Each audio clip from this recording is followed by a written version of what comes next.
happens if you need a medical abortion? If the mother will die if she does not get an abortion? So what's your stance on the that? The only place where medical abortion is necessary is before 20 weeks, which is incredibly rare. What if she will die? Why shouldn't, you could agree, why don't we just have the baby delivered by cesarean section? You know what a cesarean section is, right? Yes. What is a cesarean section? A C-section? Yeah, why wouldn't we just put the baby out by C-section instead of terminating it?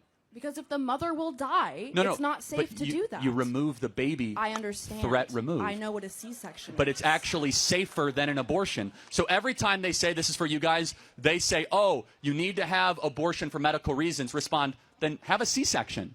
What if you're not able to have a C-section? What if you are on your deathbed, you need to have an abortion right now? Well, again, but and it's illegal. You can't, so you have to die. First and foremost, C-section is safer, C-section is quicker, and a C-section saves both lives.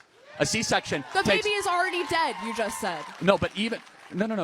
Hold on a second. You're saying if the baby's already dead, then it isn't even an abortion, right? Then you're talking about a removal of a carcass, which is a completely different medical operation. So you're saying that's okay if you're having... If you're If you're removing a carcass of a baby, that is not an abortion.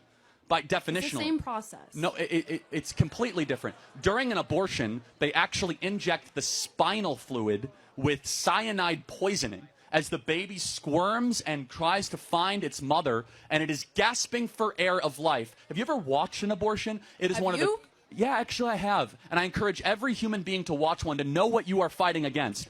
Because when you see abortion, you will have your life will be changed. That we allow the massacre of 1.5 million babies a year under the guise of woman reproductive health. We are allowing babies every single year to just say, you know, we're going to discard them. Why? Oh, they're smaller. They're not humans. You're using dehumanizing language saying, oh, it's an embryo. No, that's a baby made in the image of God, deserving of protection.